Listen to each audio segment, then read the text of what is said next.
Hi this is Viraj welcome to finviraz.com. So ఈరోజు మార్కెట్లో ఏం జరిగింది, నిఫ్టీ అండ్ బ్యాంక్ నిఫ్టీలో ప్రైస్ యాక్షన్ ఎట్లా వర్క్ అయిందని చూద్దాము. సో ఫస్ట్ మనం నిఫ్టీ 1 డే టైం ఫ్రేమ్ లో చూస్తే మనం ఆల్రెడీ మాట్లాడుకుంటున్నామండి, swing high to swing low ఇది రెసిస్టెన్స్ జోన్ కి దగ్గరలో ఉంది. సో ఇది కన్సాలిడేషన్ లో ఉండబోతుంది అని మనం ఈ రోజు నుంచి అంటే దాదాపుగా మనం 4 days నుంచి నిఫ్టీ అండ్ బ్యాంక్ నిఫ్టీ రెండు కూడా కన్సాలిడేషన్ లో ఉండబోతున్నాయి అని మనం 4 days బ్యాకే మాట్లాడుకున్నామండి. ఎలా 1 డే టైం ఫ్రేమ్ అనాలిసిస్ లోను మరియు 1 hour టైం ఫ్రేమ్ అనాలిసిస్ లో కూడా మీకు నేను క్లియర్ గా చెప్పాను, గుర్తుందా అండి? వీక్లీ అనాలిసిస్ లో చెప్పాను, ఐడియా ఉందండి. వీక్లీ అనాలిసిస్ వీడియోలో స్వింగ్ హై టు స్వింగ్ లో వేసుకుంటే మనకి మార్కెట్ ఈ జోన్ నుంచి ఈ జోన్ వరకు అంటే దాదాపుగా ఈ కన్సాలిడేషన్ జోన్ లో ఉండడానికి అవకాశం ఉందండి. మనకి 3 రోజులు మాత్రమే వర్కింగ్ డేస్ ఉన్నాయి, సో జాగ్రత్తగా ఉండండి అని చెప్పాను. సో ఆల్రెడీ మనకి 2 days కంప్లీట్ అయిపోయాయండి. సో 2 రోజులు కూడా నిఫ్టీ అండ్ బ్యాంక్ నిఫ్టీ రెండు కూడా దాదాపుగా కన్సాలిడేషన్ జోన్ లోనే ఉన్నాయి. అంటే మీకు ఇలా చూస్తే 1 hour లోను 5 minutes లోను చూస్తే కొంచెం వాలటైల్ గా అనిపించవచ్చు, కానీ యాజ్ పర్ ద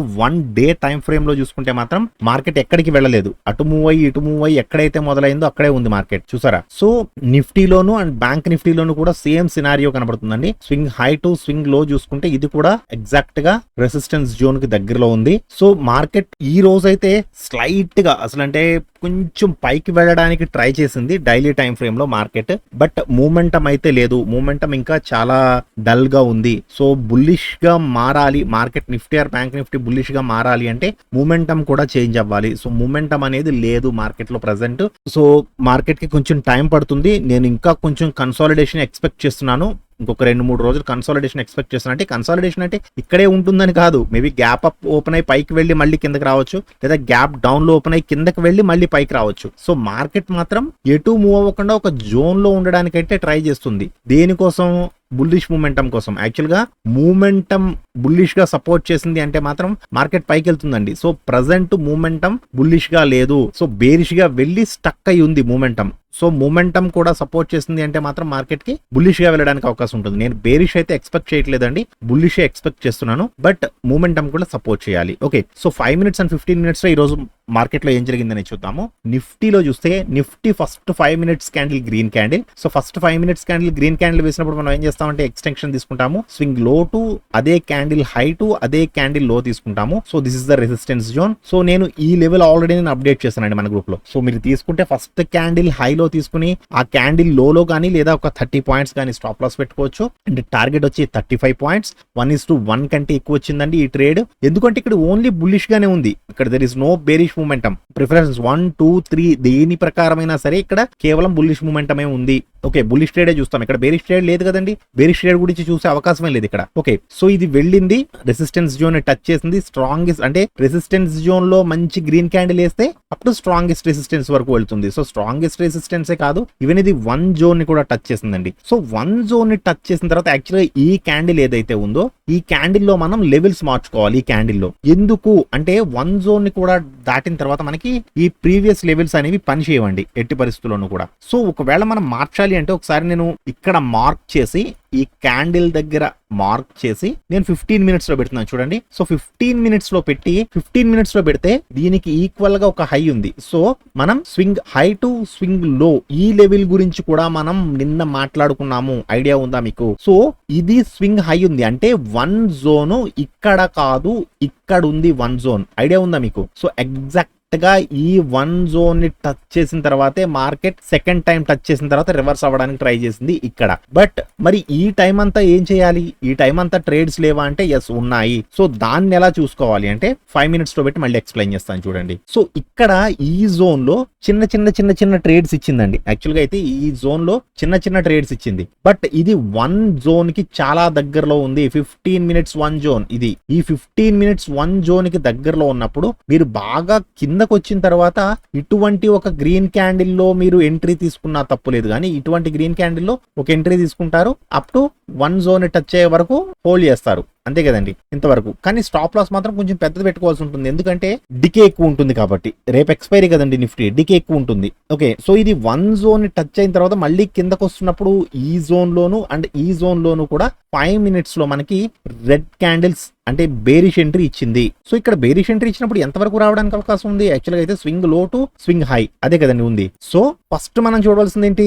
0 zone నుంచి లిటిల్ బ్రదర్ వరకు కన్సాలిడేషన్ జోన్ మనకి ఐడియా ఉంది, ప్రతిరోజు మనం చెప్పుకుంటున్నాం మాట్లాడుకుంటున్నాము. బట్ మీరు ఇక్కడ ట్రేడ్ తీసుకుంటే మనం ఇక్కడ స్టాప్ లాస్ పెట్టుకుంటాము. ఒక 20 points stop loss, 46 points target. So 1:2 ఉందండి. యాక్చువల్గా మార్కెట్ అయితే రావాలి, బట్ రాలేదు. మనం ఇక్కడ ట్రేడ్ తీసుకుంటే పైకి వెళ్ళింది, స్టాప్ లాస్ అయితే కొట్టలేదు, ఎందుకంటే స్టాప్ లాస్ మనం ఇక్కడ పెట్టుకున్నాము. పైకి వెళ్ళింది, మళ్ళీ కిందకు వచ్చింది కాస్ట్ టు కాస్ట్, మళ్ళీ పైకి వెళ్ళింది, మళ్ళీ లిటిల్ బ్రదర్ దగ్గర ఇక్కడ క్రాస్ చేస్తున్నాను అని మళ్ళీ ఇక్కడ మళ్ళీ సిగ్నల్ ఇచ్చింది. అంటే మీరు ఇక్కడ ఒక ఎంట్రీ తీసుకుంటారు, ఇక్కడ ఒక ఎంట్రీ తీసుకుంటారు. అంటే ఇందులోంచి మీరు రివర్స్ అయిపోతే, ఒకవేళ మీరు ఎగ్జిట్ అయిపోతే నేను చెప్పేది, మళ్ళీ ఈ క్యాండిల్ లో కూడా ఎంట్రీ తీసుకుంటారు. ఇక్కడ డెఫినెట్ గా స్టాప్ లాస్ కూడా ఇస్తుంది, ఎందుకంటే మనం ఇక్కడే పెడతాం కదా స్టాప్ లాస్. మనం ఇక్కడ ట్రేడ్ తీసుకుంటే డెఫినెట్ గా ఇక్కడే పెడతామండి stop loss. 15 points stop loss పెడతాము, ఈ క్యాండిల్ వచ్చి స్టాప్ లాస్ కొట్టేస్తుంది. సో ఇక్కడ ఒక స్టాప్ లాస్ తీసుకుంటాము, అంటే ఇక్కడ స్టాప్ లాస్ కొట్టలేదు బట్ ఎగ్జిట్ అయిపోతాం డెఫినెట్ గా ఒక 5 to 6 పాయింట్స్ తో. సో ఇక్కడ కూడా మనకి స్టాప్ లాస్ కొట్టేసింది, ఇక్కడైతే డైరెక్ట్ గా స్టాప్ లాస్ కొట్టేసింది. మళ్ళీ ఇక్కడ లిటిల్ బ్రదర్ కూడా సపోర్ట్ చేశాడు కదా అని మళ్ళీ ఇక్కడ ట్రేడ్ తీసుకుని మీరు ఇక్కడ స్టాప్ లాస్ పెట్టారనుకోండి, ఈ క్యాండిల్ లో ఎగ్జిట్ అయిపోతాం. ఇది గుర్తుంది కదండి, కలర్ చేంజింగ్ క్యాండిల్. ఈ క్యాండిల్ లో మనం ఎగ్జిట్ అయిపోవాలి. మీరు ఎగ్జిట్ అయితే అవుతారు, but there is no bullish entry. Bullish entry తీసుకోకూడదు. ఎందుకు? మీకు ఆల్రెడీ మాస్టర్ ఇన్ ఫిబొనాచిలో చెప్పాను, గుర్తుందా అండి? 0 జోన్ నుంచి లిటిల్ బ్రదర్ జోన్, మనం లిటిల్ బ్రదర్ నుంచి కిందకు వస్తున్నప్పుడు చూడాలి తప్ప బుల్లిష్ గా వెళ్తున్నప్పుడు ఎట్టి పరిస్థితుల్లోనూ ట్రేడ్ తీసుకోకూడదు. అది ఎంతైనా వెళ్ళనివ్వండి, బట్ మీరు మాత్రం ట్రేడ్ తీసుకోకూడదు. ఏం చేయాలి? 1 జోన్ 0 జోన్ ని కూడా దాటి పైకి వెళితే ఈ జోన్ అనేది మార్చుకుంటాం తప్ప ఇక్కడ మీరు బుల్లిష్ మూమెంటం కోసం చూడకూడదు.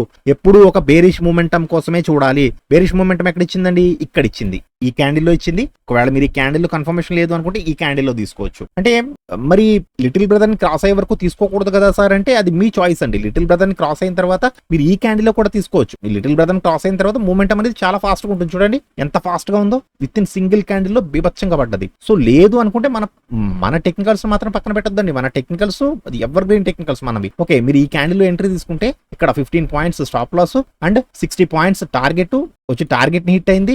1:4 అండి. ఈ ట్రేడ్ సింగిల్ ట్రేడ్ 1:4 ఇచ్చింది. Extraordinary entries. ఇది చాలా మంచి ఎంట్రీ అండి. అండ్ ఇక్కడ మనం క్లోజింగ్ టైంలో కాబట్టి మనం ఇక్కడ ట్రేడ్ తీసుకోకూడదు. సో అలాగే బ్యాంక్ నిఫ్టీలో ఏం జరిగిందని చూద్దాము. సో బ్యాంక్ నిఫ్టీలో చూస్తే first 5 minutes candle green candle same as it is అండి. ఇది కూడా నిఫ్టీ లాగానే స్వింగ్ లో టు స్వింగ్ హై, అంటే ఆ క్యాండిల్ యొక్క హై టు ఆ క్యాండిల్ యొక్క లో వేసుకుంటే మీరు క్యాండిల్ ట్రేడ్ తీసేసుకోవచ్చు అండి. హ్యాపీగా తీసుకోవచ్చు, నో ప్రాబ్లం. ఈ క్యాండిల్ లోలో కానీ లేదా ఒక 40 to 50 పాయింట్స్, నేను అయితే అప్ టు 60 పాయింట్స్ కూడా పెట్టమని చెప్తానండి. 60 points stop loss and 88 to 90 points target. ఇది హ్యాపీగా వెళ్ళి టార్గెట్ ని హిట్ అయింది. టార్గెట్ ని హిట్ అయిన తర్వాత ఎప్పుడైతే ఈ రెసిస్టెన్స్ జోన్ లో మంచి గ్రీన్ క్యాండిల్ వేసిందో ఇది అప్ టు స్ట్రాంగెస్ట్ రెసిస్టెన్స్ వరకు వెళ్తుంది. సో ఏం చేసిందండి? ఇది అప్ టు 1 జోన్ వరకు స్ట్రాంగెస్ట్ రెసిస్టెన్స్ మాత్రమే కాదు, డైరెక్ట్ గా వెళ్ళి 1 జోన్ ని కూడా టచ్ అయింది. 190 to 200 పాయింట్స్ ఇచ్చిందండి ఈ ట్రేడ్. సింగిల్ ట్రేడ్, ఎక్కడ కూడా వెనక్కి తిరిగి చూడలేదు. ఓకే, సో డైరెక్ట్ గా వెళ్ళింది. సేమ్ ఇది కూడా ఈ 1 జోన్ ఎప్పుడైతే క్రాస్ చేసి పైకి వెళ్ళిందో అప్పుడు మనం 15 minutes టైం ఫ్రేమ్ లో పెట్టుకుని, సో దీనికి సమానంగా ఉన్న హై ఏది? ఇది కదండి, స్వింగ్ హై టు స్వింగ్ లో, లేదా ఇది కూడా వేసుకోవచ్చు. మనం ఈ హై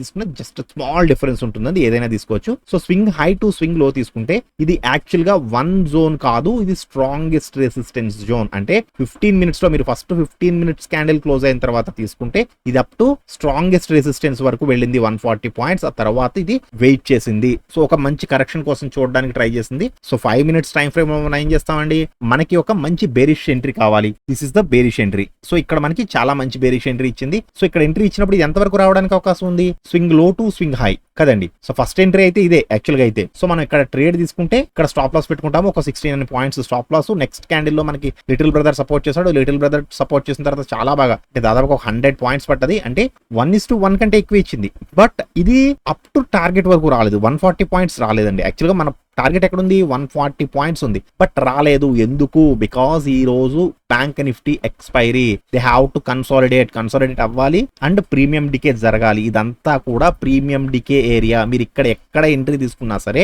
ప్రీమియం డికేనే తినేస్తుంది. లిటిల్ బ్రదర్ జోన్ నుంచి 05 జోన్ మధ్యలో దాదాపుగా ఇది 2.5 hours 3 hours పాటు ఇక్కడ ఇది కాలక్షేపం చేసింది. ఇక్కడ ఎక్కడ ఎంట్రీ తీసుకున్నా సరే స్టాప్ లాస్ కొట్టదు, టార్గెట్ కు వెళ్ళదు, కేవలం డికే తినేస్తుందండి. ఇదంతా కూడా ఈ జోన్ అంతా కూడా ఇక్కడ నుంచి ఇక్కడ వరకు కూడా కేవలం డికే తినేస్తుంది. ఇది 0.5 జోన్ కంటే గోల్డెన్ రేషియో జోన్కి వచ్చిన తర్వాత మన జోన్కి వచ్చిన తర్వాత ఇక్కడ మాత్రం ఎంట్రీ ఇచ్చింది. మళ్ళీ యాక్చువల్గా ఇక్కడ ఎంట్రీ ఇచ్చింది, బట్ ఇక్కడ టైం ఎంతండి 13:10 3:10 అయిపోయింది. ఇక్కడ మనం ఎంట్రీ తీసుకుంటామా అప్ టు 2:30తో ఆఫ్ చేసామని చెప్తున్నాను నేను కదండి. ఈ జోన్ లోనే మీరు ట్రేడింగ్ అనేది ఆఫ్ చేసేయాలి. ఎక్స్పైరీ రోజున 2:30 తర్వాత హీరో జీరో ట్రేడ్లు అటువంటివి ఏమయ్యొద్దండి. ఈ రోజు best example, hero zero trade వేస్తే ఈ క్యాండిల్ లో మీరు 46,800 దగ్గర మీరు ఇక్కడ తీసుకుంటే ఇది పెరగడం 150 పాయింట్స్ పెరిగింది. బట్ ఆప్షన్స్ లో ఏమైనా పెరిగిందా ఒకసారి కామెంట్ సెక్షన్ లో చెప్పండి. మీరు ఇక్కడ హీరో జీరో ట్రేడ్ కింద మీరు ఇక్కడ 46,800 దగ్గర మీరు కాల్ ని తీసుకుంటే స్పాట్ ప్రైస్ 150 పాయింట్స్ పెరిగింది. బట్ ఆప్షన్స్ లో ఎంత పెరిగిందని చెప్పండి నాకు. ఓకేనండి, ఐ హోప్ నేను చెబుతున్న టెక్నికల్స్ మీకు నచ్చితే వీడియోని తప్పకుండా లైక్ చేసి ఛానల్ ని సబ్స్క్రైబ్ చేసుకోండి. Thank you so much.